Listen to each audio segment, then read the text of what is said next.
ಏನಾಯ್ತು ತಿಲೋತ್ತಮ? ಕೆಲ್ಸ ಆಗ್ಲಿಲ್ಲ ಸ್ವಾಮಿ. ಆ ಪೌಡರ್ನ ಗಾಯತ್ರಿ ಪುಟ್ಟಿಗೆ ಹಚ್ಚಕ್ಕೆ ಆಗ್ಲಿಲ್ಲ. ಈ ಮೂರ್ಖವಲ್ಲಭ ಅದನ್ನ ಹಚ್ಕೊಂಡು ಓಡಾಡದ್ನೋ ಏನೋ. ನೀವು ಬೈದ್ರು ಪರವಾಗಿಲ್ಲ, ನಾನು ಹಚ್ಕೊಂಡು ಸೆಲ್ಫಿ ತಗೊಂಡಿದ್ರೆ ಚೆನ್ನಾಗಿರೋದೇನೋ ಸ್ವಾಮಿ. ಆದ್ರೆ ಆ ಪೌಡ್ರನ್ನ ಹಚ್ಕೊಂಡಿದ್ ಬೇರೆ ಯಾರು ಅಲ್ಲ, ನನ್ನ ಹೆಂಡತಿ. ನೀವು ತಿಳ್ಕೋಬೇಕಾಗಿರೋದು ಗಾಯತ್ರಿ ದೇವಿ ಬಗ್ಗೆನಾ ಇಲ್ಲ ಹಾಸಿನಿ ಬಗ್ಗೆನಾ? ಅವಳ ತಲೆಯಲ್ಲಿ ಏನಿದೆ ಅಂತ ತಿಳ್ಕೊಳ್ಳೋ ಔಷಧಿ ಏನಾದಿದ್ರೆ ಮೊದ್ಲು ಕೊಡಿ ಸ್ವಾಮಿ. ನಾವ್ ಏನೇ ಕೆಲ್ಸ ಕೇಳಿದ್ರೂ ಯಾವುದೋ ಒಂದು ರೀತಿಯಲ್ಲಿ ಕೆಲ್ಸ ಮಾಡದೇ ಇರೋ ತರ ತಡೀತಿದ್ದಾಳೆ. ಒಂದು ಒಳ್ಳೆ ಅವಕಾಶನ ನೀವು ಕಳ್ಕೊಂಡಿದ್ದೀರಾ. ನಿಮ್ಮ ಹತ್ರ ಆಗದೆ ಇದ್ದಿದ್ದನ್ನ ನನ್ನ ಹತ್ರ ಬಂದು ಹೇಳ್ಕೊಂಡ್ರೆ ಏನ್ ಪ್ರಯೋಜನ ಆಗತ್ತೆ? ಸ್ವಾಮಿ, ನನ್ನ ಹೆಂಡತಿ ನೀವು ಕೊಟ್ಟಿದ್ ಪೌಡ್ರನ್ನ ಮುಖಕ್ಕೆ ಹಚ್ಕೊಂಡು ಅದ್ರ ಜಾಗದಲ್ಲಿ ಚಿಕ್ಕ ಮಕ್ಳಿಗೆ ಹಚ್ಚೋ ಪೌಡ್ರನ್ನ ಇಟ್ಟಿದ್ಲು. ಬುದ್ಧಿವಂತೆ ಅವಳು. ಅವಳ ನನ್ನಷ್ಟು ನಾಲೆಡ್ಜ್ ಇದ್ದಿದ್ರೆ ಎಷ್ಟೋ ಚೆನ್ನಾಗಿರೋದು. ನಿನ್ ತಲೆ. ಅವಳು ಕೋಟ್ಯಾಧಿಪತಿ ಕಣೋ. ಅವಳಿಂದಾನೆ ನೀನು ನಾನು ಇಷ್ಟಾದ್ರೂ ಮೇಂಟೈನ್ ಮಾಡಕ್ ಆಗ್ತಿರೋದು. ಸರಿ ಬಿಡಿ ಮಾಮ್, ಅವಳ ಬಗ್ಗೆ ಮಾತಾಡಿದ್ ಸಾಕು. ಗಾಯತ್ರಿ ದೊಡ್ಡಮ್ಮನ ಬಗ್ಗೆ ತಿಳ್ಕೊಳ್ಳೋ ಪ್ರಯತ್ನ ಮಾಡೋಣ. ಸಲಹೆ ಕೊಡ್ತೀರಾ ಸ್ವಾಮಿ? ಮೊದಲು ಹೊರಡಿ. ಸಲಹೆ ಅಂದ್ರೆ ಹೊರಡೋದು ಅಂತ ಅಲ್ಲ ಸ್ವಾಮಿ, ಗಾಯತ್ರಿ ಅಕ್ಕನ ಬಗ್ಗೆ ತಿಳ್ಕೊಳ್ಳೋದಿಕ್ಕೆ. ಎಷ್ಟು ಸಾರಿ ನಿಮಗೆ ತಿಳ್ಕೊಳ್ಳೋ ಅವಕಾಶ ಸಿಕ್ಕಿದ್ರು ನೀವು ಅದನ್ನ ಸರಿಯಾಗಿ ಉಪಯೋಗಿಸ್ದೆ.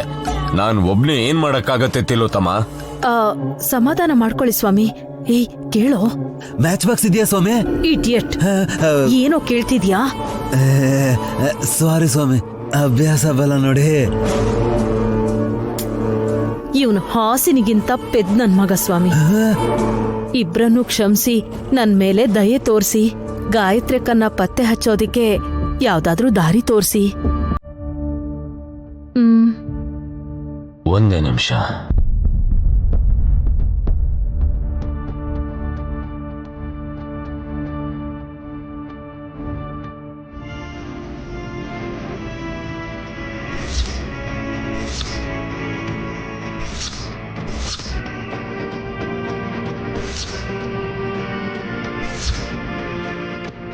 ಏನ್ ಮಾಡ್ತಿದ್ದಾರೆ ಮಾಮ್? ಸೈಲೆಂಟ್ ಆಗಿರೋ.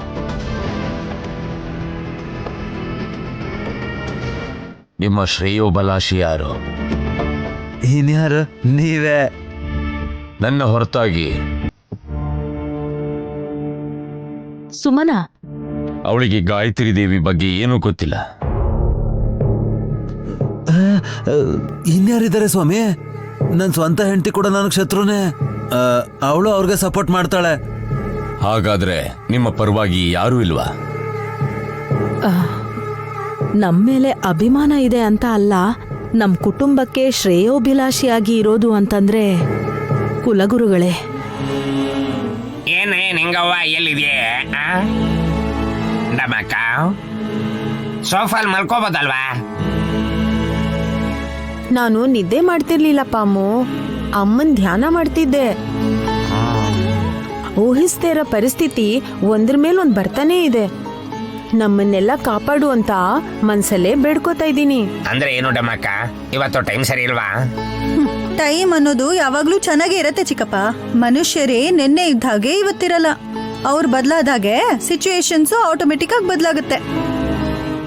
ಗುರುಗಳು ನಮಸ್ಕಾರ. ಗುರುಗಳೇ ನಮಸ್ಕಾರ ಗುರುಗಳೇ. ನಮಸ್ಕಾರ ಗುರುಗಳೇ. ಮನೋವಾಂಚ ಫಲ ಸಿದ್ಧಿರಸ್ತು. ಗುರುಗಳು ಮಾಮ್. ಏನ್ ಮಾಮ್ ಇದು? ಗುರುಗಳನ್ನ ಆಗ್ಲೇ ಬರಕ್ ಹೇಳಿದಿರಾ? ಏಯ್, ನಾನೇನ್ ಕರೆಸ್ಲಿಲ್ಲ ಕಣೋ. ಮತ್ತೆ ಹೇಗ್ ಬಂದ್ರು? ಸಾವಿ ಅವ್ರ ನಮ್ಮ ಮನೆಗ್ ಬರೋ ಹಾಗೆ ಮಾಡಿದೆ ಅನ್ಸುತ್ತೆ.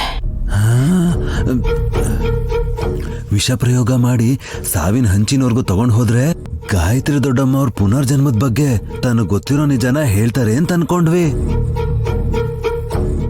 ಅಯ್ಯೋ, ಎಲ್ರೂ ಮುಂದೆ ಪ್ಲಾನ್ ಎಕ್ಸಿಕ್ಯೂಟ್ ಮಾಡೋದು ಹೇಗೆ?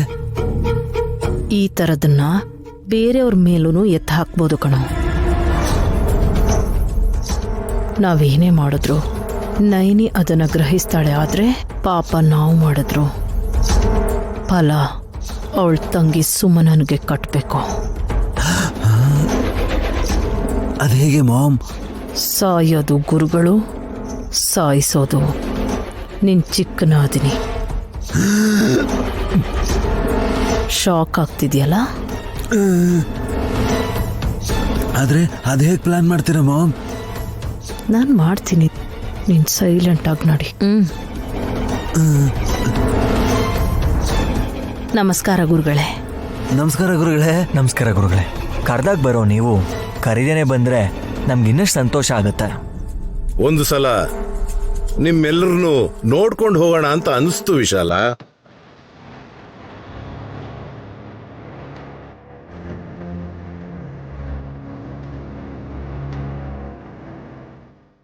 ಕೊನೆ ಸಲೆಗ ಸ್ವಾಮಿ?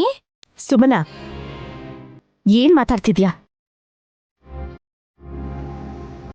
ಅವಳ ಹಾಗಂದ್ರು ತಪ್ಪು ತಿಳ್ಕೋಬಾರ್ದು ನಯನಿ.